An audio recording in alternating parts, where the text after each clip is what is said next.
2023 half life of 104 PO210 is 140 days. By what person thus its activity will decrease per week? Half life 140 days है. पहले तो इसे week में convert करें, 7 से डिवाइड कर लें, 20 वीक हो जाएगी. फिर फार्मूला होता है lambda equal to 0.693 T half. 0.693 T half यानी 20 डिवाइड कर लें 0.03465 आ जाएगा. चूँकि परसेंटेज चाहिए इसे 100 से मल्टीप्लाई कर लें, आंसर हो जाएगा 3.46%.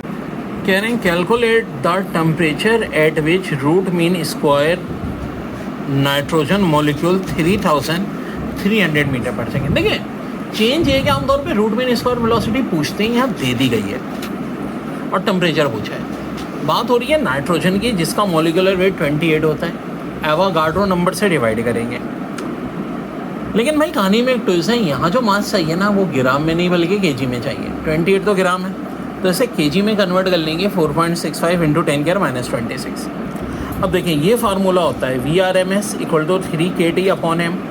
स्क्वायरिंग बोथ साइड्स करेंगे, फिर T को एक तरफ ले लें और सारी वैल्यू पुट कर दें. जो आंसर आ रहा है 12234.15 वो केल्विन में आ रहा है. अकॉर्डिंग टू एग्जामिनर इन्होंने इसको सेंटीग्रेड में पूछा था. 273 माइनस कर लें, आंसर आ जाएगा सेंटीग्रेड में.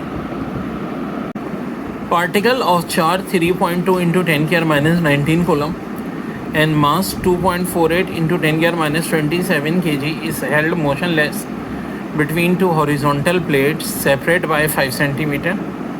Find the potential difference between the plates. देखिए जो डिस्टेंस दिया है 0.05 मीटर दिया है इनके दरमियान में यानी 5 सेंटीमीटर. तो देखो इस केस में क्या होता है, जो पार्टिकल होते हैं ना दोनों प्लेट्स के वो मोशनलेस होते हैं. तो जो आपकी E होती है, F जो होती है फोर्स चार्ज की, और W ये बराबर होता है. या ये कह लें डायरेक्ट फार्मूला लगा लें E equal to mg/q. M दिया हुआ है, ठीक है जी, G भी दिया हुआ है और Q भी दिया हुआ है. वैल्यू पुट कर लें, ये आ जाएगा आपके पास E इलेक्ट्रिक फील्ड इंटेंसिटी.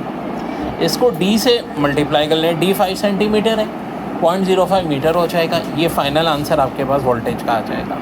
देखिए बड़ा अच्छा क्वेश्चन है. An iron core solenoid with 400 turns has a cross section area of 4 centimetre.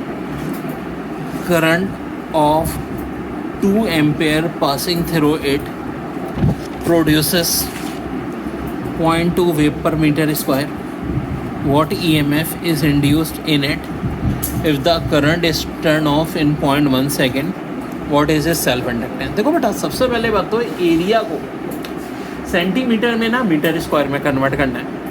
अब आप बोलोगे सर सेंटीमीटर को मीटर में कन्वर्ट करने के लिए तो 100 से डिवाइड करते हैं. देखो एरिया है ना तो 2 बार 100, वॉल्यूम होता तो 3 बार 100 करते हैं, ठीक है.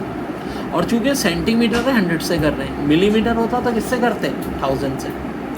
खैर ये हो जाएगा 4 इंटू 10⁻⁴. अब देखो ये फार्मूला होता है जिसमें डेल फाई ना खुद बराबर होता है P इंटू ए के. तो ये टोटल फार्मूला बन जाएगा. अब देखो N 400 है, P 0.2 दिया है, डेल है अभी हमने देखा 4 इंटू 10⁴ और टाइम 0.1 सेकेंड है. तो 0.32 आपके पास E की वैल्यू आ जाएगी यानी वोल्ट, इलेक्ट्रोमोटिव फोर्स. अब इलेक्ट्रोमोटिव फोर्स 0.23 यहाँ पुट करते हैं, L चाहिए सेल्फ इंडक्टेंस. करंट 2 है, टाइम 0.1 है, ये आ जाएगा 16 मिली हेनरी.